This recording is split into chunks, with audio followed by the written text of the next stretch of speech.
Une initiative de communication gouvernementale, c'est le lancement de Malikoura Tassira, 3e édition. La tribune d'expression des membres du gouvernement est de retour sur les antennes de l'Office de radio et télévision du Mali. Tous les membres de l'équipe gouvernementale passeront sur notre plateau pour vous édifier sur les actions menées, les défis, mais aussi les perspectives. Un exercice de redevabilité, une initiative du SIGMA, le Centre d'information gouvernementale en relation avec l'ORTM, l'ANCD et les médias partenaires. Sans plus tarder, je vous propose qu'on aille retrouver le ministre de la Défense et des anciens combattants, le général de corps d'armée Sadio Kamara, au camp 2 sur la place d'armes, donc du camp 2 de Kidal.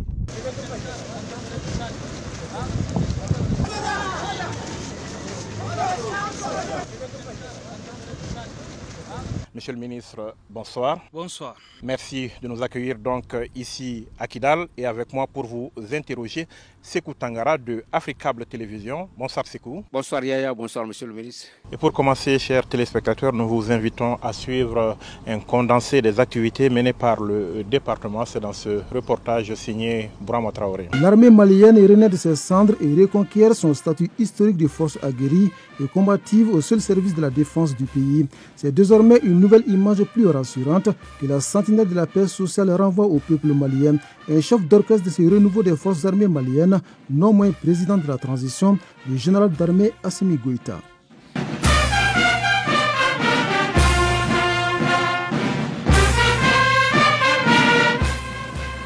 C'est une vérité incontestable. L'armée est un pilier essentiel sur lequel s'est bâtie une société stable et en paix. Sans elle, la réalisation de ses aspirations devient une utopie, une évidence qui sonne aujourd'hui comme une priorité absolue. C'est dans ce cadre qu'un vaste programme annuel de recrutement des milliers de jeunes dans les différents corps des forces armées maliennes est adopté.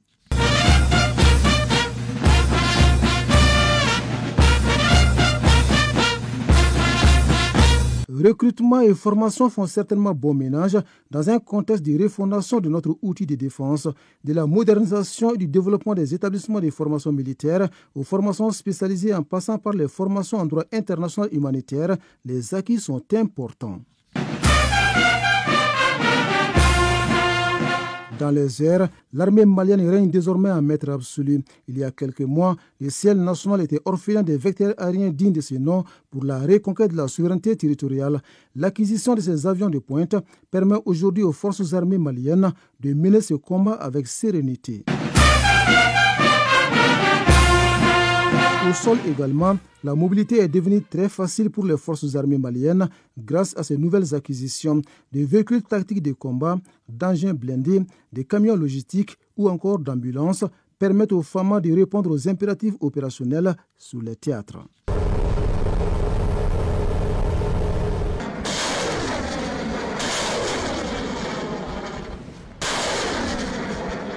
Des équipements militaires de dernière génération qui sont sereinement utilisés sur le terrain contre les forces du mal. Depuis des années, l'armée malienne n'est plus dans une posture défensive, mais plutôt offensive. Le tout soutenu par la construction et la réhabilitation d'infrastructures comme bases militaires, centres de formation et hôpital militaire.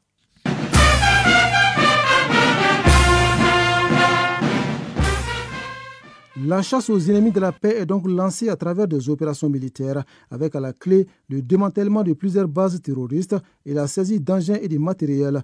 Dans cette opération antiterroriste, le ministère de la Défense met un point d'honneur sur les partenariats bilatéraux et multilatéraux.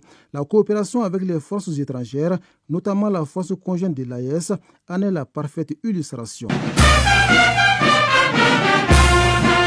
Parallèlement, les forces armées maliennes mènent des opérations civilo-militaires. Pour mieux faire connaître par le public les opérations des FAMA, le ministère en charge de la Défense s'appuie sur la communication. C'est ainsi qu'il s'est doté d'une nouvelle radio et d'une web TV, en plus d'un site internet.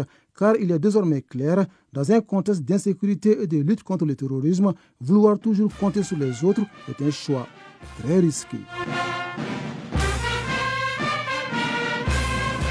Nous sommes donc, Monsieur le ministre, ici dans ce camp jadis occupé par la MINUSMA, le fameux camp qui a fait en son temps couler beaucoup d'encre et de salive. Désormais, ce sont vos hommes qui sont ici, 19 mois déjà, si mes calculs sont bons, que vous occupez les lieux.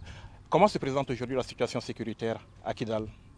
Merci beaucoup de me recevoir sur votre plateau.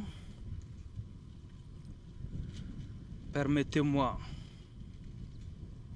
de saluer Son Excellence le général d'armée Assimi Goïta qui a autorisé cette mission. Je voudrais profiter aussi pour remercier le général El Hadji Gamou, gouverneur de la région de Kidal, et son staff, tous les porteurs d'uniformes et la population civile de Kidal pour l'accueil chaleureux réservé à moi-même et à ma délégation. Permettez-moi de rendre hommage à tous ceux qui ont donné leur vie pour défendre notre honneur, notre liberté et notre souveraineté.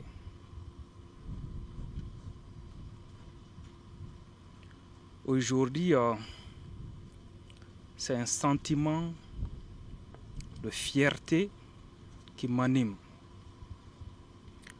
Je rends grâce à Allah le Tout-Puissant parce que moi j'ai eu de la chance. Je suis sorti le 30 mars 2012 avec les guerriers militaires qui ont pu évacuer Kidal. Certains de mes compagnons d'armes n'ont pas eu cette chance.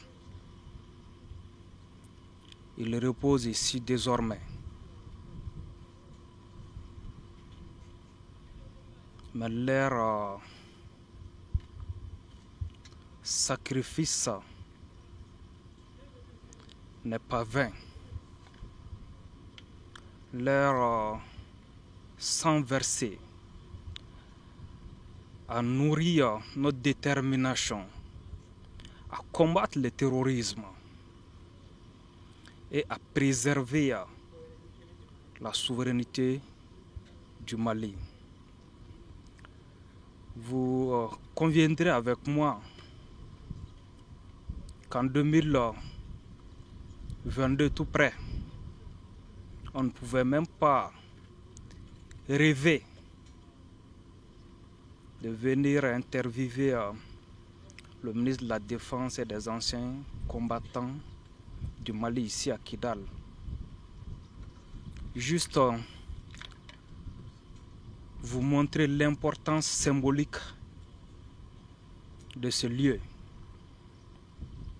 Peut-être qu'il y avait des hommes et des femmes de médias courageux qui avaient la volonté et l'audace de le faire. Mais imaginez les négociations, voir les compromissions que tout cela allait demander à l'État. Aujourd'hui, nous ne pouvons nous déplacer sur l'ensemble du territoire national. Prendre notre temps, rencontrer les populations, discuter avec les populations, résoudre leurs problèmes. Pour symboliser notre mission et évaluer les progrès réalisés dans son exécution. Quelle autre ville du Mali pouvions-nous trouver pour résumer la marche du Mali vers la souveraineté, la paix?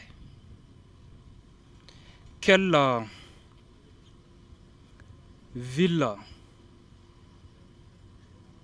du Mali a davantage souffert que cette belle cité malienne de Kidal pour sauvegarder notre intégrité territoriale. Donc c'est important d'être à Kidal. Est-ce qu'on peut dire aujourd'hui que la situation à Kidal est sous contrôle? La situation sécuritaire à Kidal est totalement sous contrôle. Aujourd'hui, Kidal fait partie de l'une des régions les plus sécurisées du Mali. Oui, monsieur le ministre, vous étiez ici en 2012 en tant qu'officier sur le terrain. Aujourd'hui, vous étiez évidemment avec d'autres frères d'armes. Vous venez aujourd'hui en tant que ministre de la Défense. Cela fait quoi de revenir à Kidal selon qu'on soit officier ou selon qu'on soit chef du département? Est-ce que c'est le même état d'esprit? Aujourd'hui, je suis fier de revenir à Kidal. Mais je suis aussi plus déterminé à poursuivre la mission que le peuple malien nous a confiée. 2012, Kidal est tombé. On peut dire que l'État malien a été trahi. Vous vous souvenez, après que Kidal soit tombé, les autres régions, Gao, Tombouctou ont suivi. Le Mali a perdu les 2/3 de son territoire. Nous avons bénéficié de l'aide de la communauté internationale. Il y a eu une reconquête. Sévaré, Tombouctou, Gao, ça s'est très bien passé. Mais concernant Kidal, on a empêché aux militaires maliens d'y accéder. On a chassé les terroristes, on a réinstallé les indépendantistes. Juste vous montrer la complicité entre certains pays et ces mouvements indépendantistes. Aujourd'hui, nous rendons grâce à Allah. Malgré la présence de toutes ces forces, la situation sécuritaire continuait à se dégrader. Le peuple malien a demandé et a obtenu le départ de ces forces. Et aujourd'hui, les FAMA ont repris le contrôle de toutes ces zones qui étaient occupées par ces forces. Monsieur le ministre, parlant toujours de situation sécuritaire de la région, quand on dit Tinzaouaten, cela résonne un peu dans le subconscient des Maliens de façon un peu triste.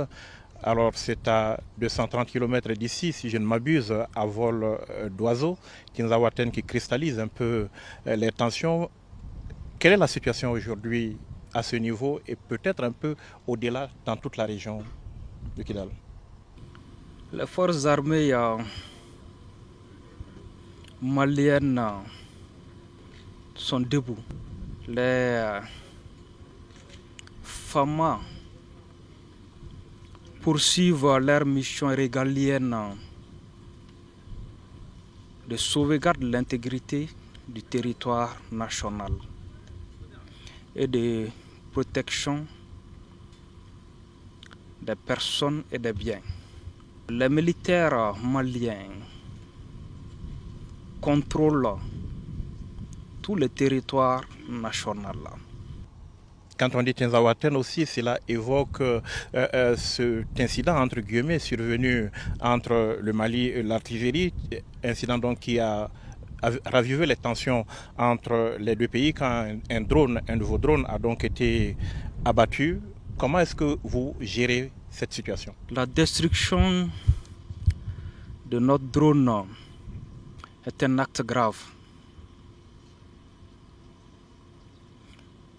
Quand nous avons été informés, nous avons tout de suite actionné les canons diplomatiques et militaires pour avoir plus d'informations. Mais soyons précis, le Mali ne tolérera aucun acte d'agression contre ces appareils de défense.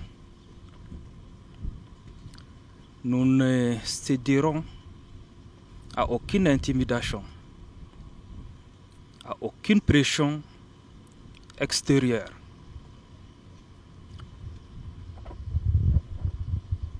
Le Mali est dans son bon droit et nous nous réjouissons de la reconnaissance de ce droit par tous les pays lucides.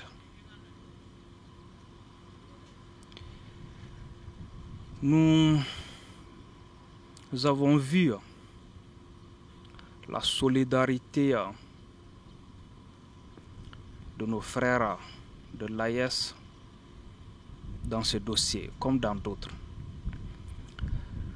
Cette solidarité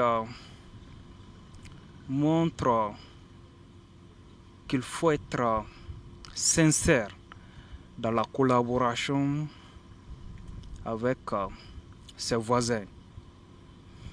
Nous ne sommes pas dans la logique d'une escalade. Nous laissons cela à ceux qui manquent de vision. Aujourd'hui, le Mali est capable de contrôler son ciel. Nous contrôlons nos frontières et nous assumons nos choix. Donc nous appelons, nous lançons un appel à nos voisins et partenaires algériens de venir à la raison. L'heure est à la coopération stratégique, pas à la provocation. Monsieur le ministre, cela m'amène à vous parler de coopération militaire au niveau de l'AES. On se rappelle qu'à cette occasion et à d'autres d'ailleurs, vous avez rappelé que le Mali, le Niger, le Burkina Faso, l'espace confédéral est désormais un théâtre d'opérations communs. Comment est-ce que la coopération militaire se porte aujourd'hui au sein de l'AES? La coopération militaire au sein de l'AES se porte très bien. Aujourd'hui, l'espace confédéral de l'AES a été érigé en espace unifié pour dissoudre un peu les problèmes liés aux poursuites. Aujourd'hui, on peut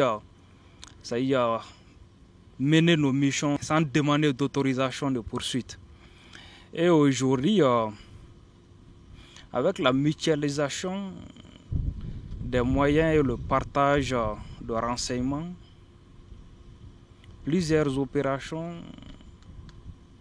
ont été menées dans le cadre de l'AES, notamment l'opération Yereko 1 et Yereko 2, qui ont obtenu de très bons résultats. Et nous pouvons dire que c'est une initiative qui nous a permis de pouvoir porter un coup dur à l'ennemi. Est-ce que la coopération militaire au sein de l'AES, on peut parler d'exclusivité? et les autres pays voisins, est-ce qu'on va continuer également à coopérer militairement avec eux ou c'est exclusivement autour de l'AES, monsieur le ministre? Vous savez, le Mali coopère avec tous les pays qui désirent travailler avec nous. Contrairement au message que nos ennemis essayent de faire passer. Aujourd'hui, tous les États qui désirent travailler avec le Mali, il faut qu'ils acceptent seulement de nous reconnaître en tant qu'État et de respecter les 3 principes édictés par le chef de l'État, les 3 principes qui guident l'action gouvernementale. Le Mali travaille avec plusieurs autres pays, notamment les voisins. Il y a eu notamment une rencontre avec le Sénégal. Nous faisons des patrouilles avec le Sénégal et nous coopérons avec la Chine, la Russie, la Turquie et plein d'autres pays. On parle de plus en plus de l'opération Dougoukoloko. De Maliko, on va à Dougoukoloko. Pour le profane, le citoyen lambda, ça va impliquer quoi? Qu'est-ce qui va changer concrètement de Maliko à Dougoukoloko? Aujourd'hui, l'opération Dougoukoloko a succédé à l'opération Maliko. Après 5 années d'opération militaire ayant permis de restaurer l'autorité de l'État à l'est et au centre du pays. Ce nouveau plan a été initié après l'atteinte des objectifs du plan Maliko. Avec Dougoukoloko, un autre théâtre appelé Théâtre Sud a été créé, en plus des 2 précédents mis en place dans Maliko. L'objectif du plan Dougoukoloko est de garantir l'autorité et la souveraineté de l'État sur l'ensemble du territoire national, tout en éliminant les menaces terroristes et criminelles. On parle de posture offensive, puisqu'il y a quelques années, les camps au Mali étaient souvent occupés par les terroristes, et réoccupés même le lendemain. Et depuis quelques années, c'est une posture offensive. L'armée malienne a l'initiative. Et pour certains, c'est la cohésion, la convergence du politique et du militaire qui nous a amené à ce résultat-là. Selon vous, en quoi c'est important, cette convergence-là? Son Excellence le général d'armée Assimi Goïta a donné comme instruction de remettre l'armée sur pied. Et la priorité a été donnée à l'armée. L'effectif des FAMA a été renforcé avec un recrutement de 9500 personnels, toutes catégories confondues. Ce renforcement a pour but d'honorer les engagements opérationnels et de pouvoir jouer pleinement notre rôle dans le cadre de la synergie intergouvernementale pour stabiliser durablement les zones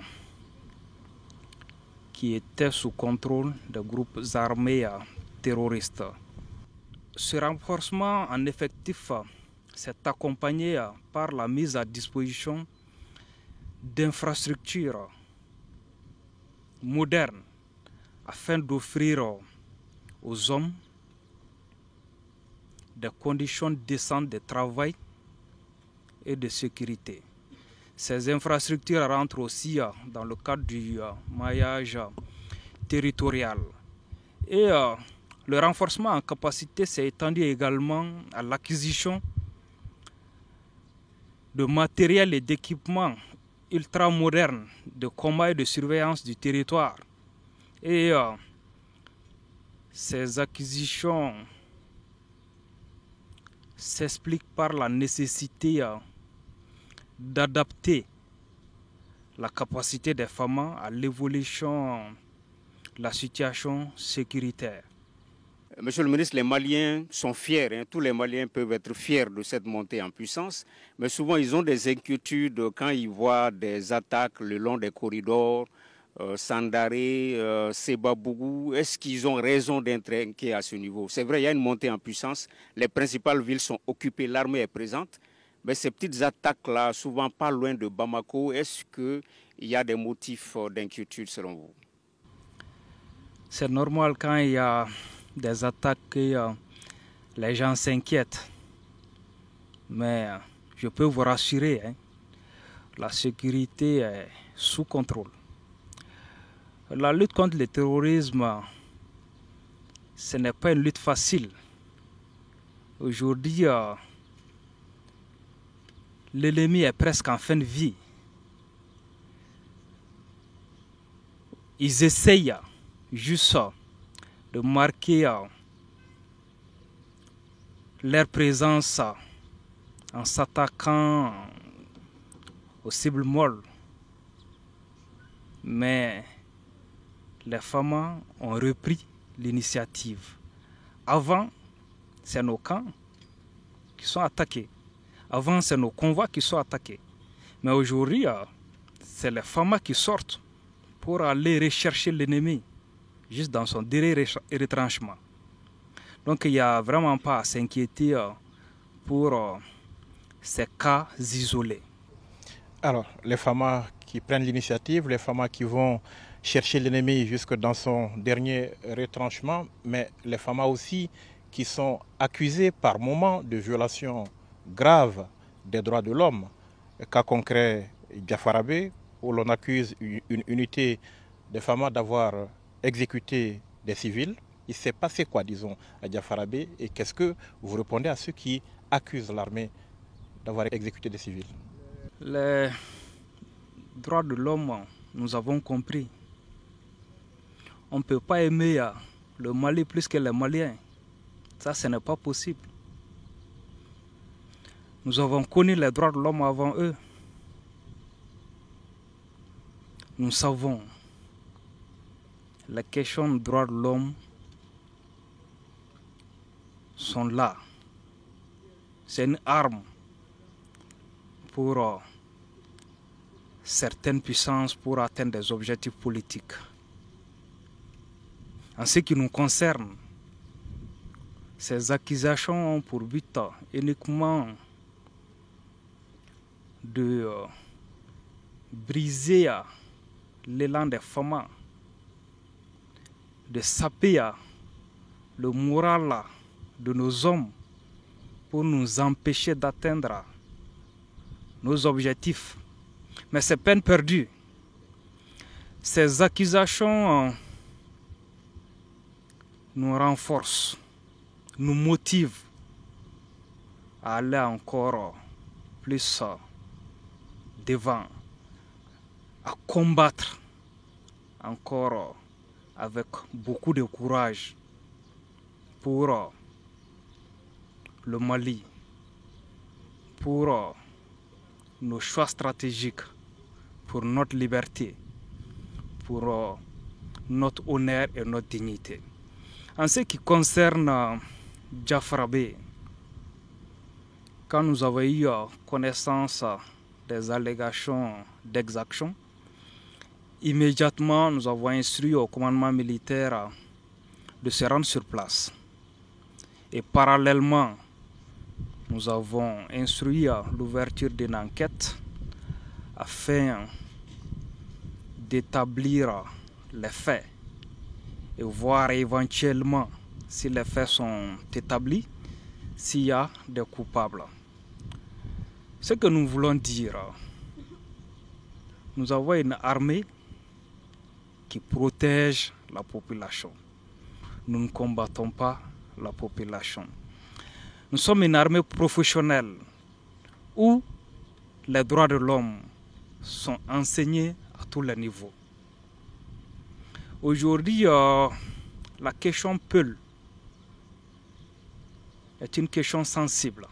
Oui, parce qu'au-delà des forces armées maliennes, on accuse carrément les forces de l'AES de faire un amalgame à ce niveau.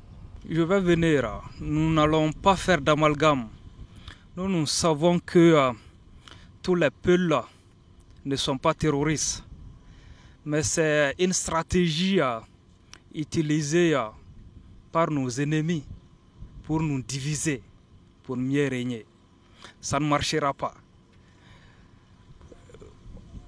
On veut instrumentaliser les Peuls aujourd'hui parce qu'on sait que les Peuls sont un peu partout en Afrique, spécialement dans la zone AES. C'est plus facile de les mobiliser.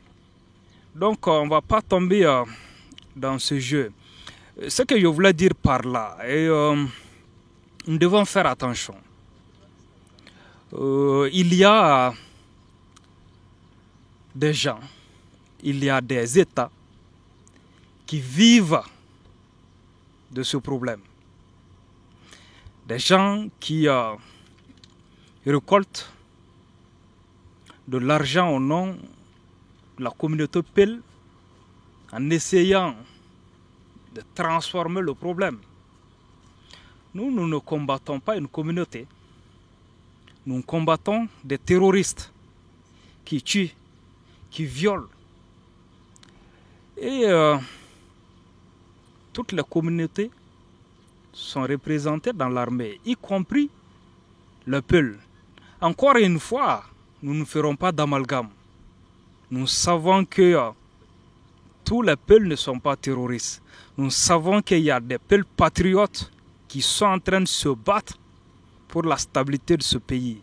Nous savons qu'il y a des associations Peuls qui sont en train de se battre pour la stabilité de ce pays.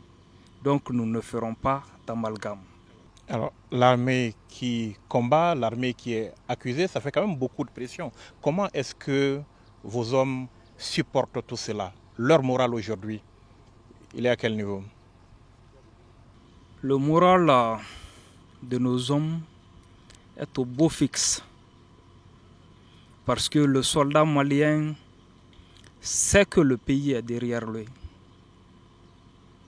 Il ne défend pas un régime. Il défend des villages, des familles, un pays en reconstruction. Le combat est difficile, mais il est désormais à nous. Oui, monsieur le ministre, au Mali, on parle beaucoup de souveraineté. La souveraineté, si on essaie de la transposer dans le domaine militaire, en termes d'industrie militaire, on a entendu parler des ateliers centraux de Markala, d'une usine de munitions à Sikasso. Où est-ce qu'on en est avec cette vision-là? À quand le soldat malien équipé au Mali, du pied jusqu'à la tête par exemple? C'est exactement ça la vision du président. Et c'est l'instruction que son Excellence le général d'armée Assimi Goïta nous a donné. Qu'un jour, que le soldat malien soit équipé de la tête aux pieds par l'État malien.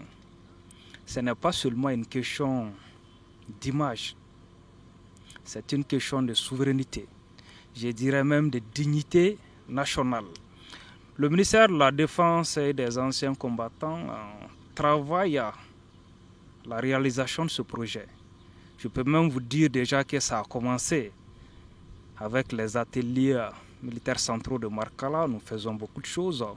La confection des tenues avec le commissariat des armées, les boîtes à ration alimentaire individuelles du combattant avec le commissariat des armées. C'est une question sensible. Je ne veux pas m'aventurer pour ne pas dévoiler notre stratégie. Mais c'est en cours.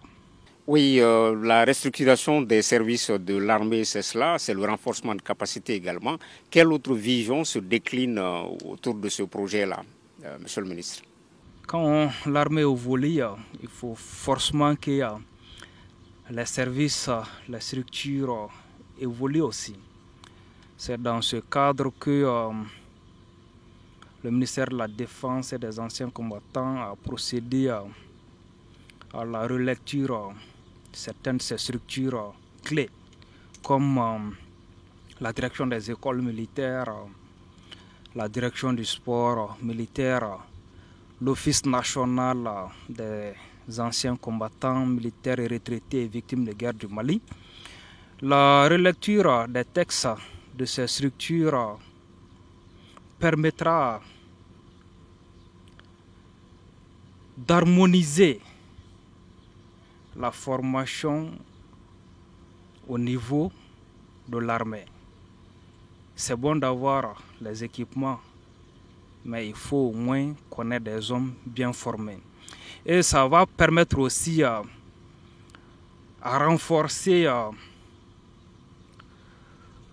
l'entraînement physique et la cohésion au sein des femmes et garantir une meilleure prise en charge des anciens combattants, des militaires retraités, les victimes militaires et leurs familles. Depuis qu'on est là, nous avons eu l'opportunité, le privilège de vous suivre, Monsieur le ministre, mais vous avez régulièrement fait mention au président Assimi Goïta, chef suprême des armées.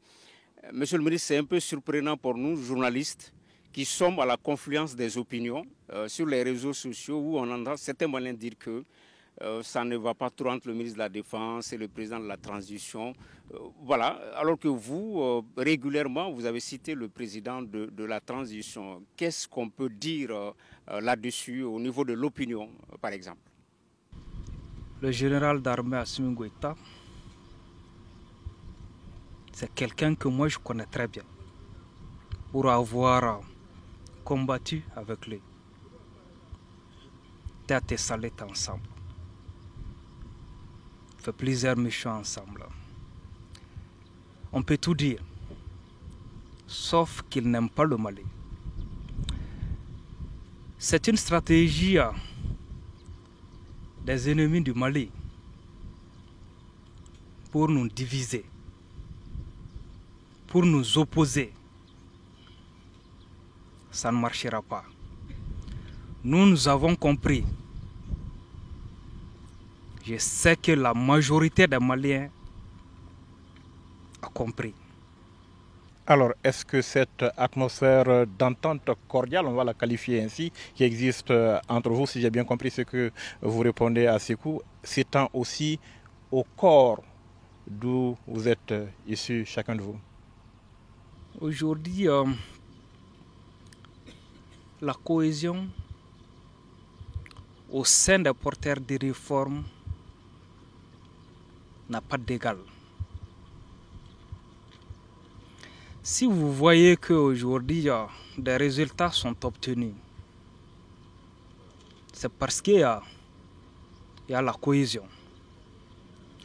La cohésion entre les politiques, la cohésion au niveau de la chaîne de commandement et la cohésion au niveau de la troupe. Donc nous pouvons rassurer le peuple malien qu'au sein de l'armée, tout va bien. Et nous ne serons pas distraits. Voyons à présent une perception par les populations des activités que mènent les FAMA sur le terrain. C'est dans ce micro-trottoir réalisé par la DIRPA. Il y avait plus de 100 combien de pays à bébé. On a chamé barareke. On a mis un gagnant fait. Ou bien baram la population de la inindu a baran na fa béaï. Jamana village ko mina 6 ans à comment ye ko sugu beta una ni sira sugu be mais ala ma lablawe mais nan découragera arsa mo mun do tenyina wakati be ube nani sira kurare an kan ka fara sura a mɔgɔ jugu nunu kɛlɛ ka ba an ka jamana kɔnɔ parce que maliden tɛ se ka kɛ foyi maliden kɔ an ka jamana vraiment an bɔra yɔrɔ caman na an bɔ yɔrɔ ka jan mais k'a dɔn yɛrɛ k'a fɔ dignité bɛ malien na malien ta y'a yɛrɛ ye vraiment ninnu ye caman ka baara la bon an fana b'u kɔ. Kɛlɛ nin tɛ se ka ban fo population de ka fara sɔrɔdasiw kan ka kɛlɛ nin ban population fana ka faamu gɛlɛya n'a waati le ni kɛlɛ bɛ jamana kɔnɔ min ka kan ka kɛ ka population lafiya o le bɛ don furakɛli bana ni sɔrɔdasiw ka dépense ni essence la donc kɛlɛ bɛ jamana kɔnɔ waati min ani jamana lafiyalen don tɔnw tɛ kelen. population bɛɛ ka jɛ k'i fɛɛrɛ kɛ kelen ye fɛntigi fara nafolotigi fara fanda kan bɛɛ k'i ŋaniya kɛ kelen ye terroriste fan o fan n'an y'u ye population jɛla an k'u kofɔ k'u faamaw wele faamaw ka n'u minɛ. walayi ni tun y'a ɲininka k'a fɔ k'an bɛ se ka se nin ta la an bɛ na sugu la an bɛ taa an ka misiriw la an bɛ an ka bato kɛ k'a sɔrɔ marifa mankan tɛ an tun ma da la mais alhamdulilayi ala y'an garisɛgɛ ɲɛmɔgɔ la o nana bi ka na fu siri n dan na n'an sigala mɔgɔ mɔgɔ ma k'o ye siyanamɔgɔ ye an b'u wele k'u kunnafoni k'a fɔ ko nin ye siyanamɔgɔ ye. waati dɔ la maliko kuma n'a kun fɔra dusukasi kun don mais sisan n'a fɔra maliyɛnya yɛrɛ kɛla fierté ye yɔrɔw la sisan. n'an fara ɲɔgɔn kan k'an fanga kɛ kelen siga foyi t'a la gɛlɛya in bɛ ban o la ni jamanaden bɛɛ lajɛlen jɛra ka fara ɲɔgɔn kan k'an kɛ hakilina kelen miiriya kelen siga foyi t'a la gɛlɛya in bɛ ban ni ala sɔnna ma. Monsieur le ministre, parlons de médias, de communication. La DIRPA s'est dotée récemment d'une radio, d'une web TV.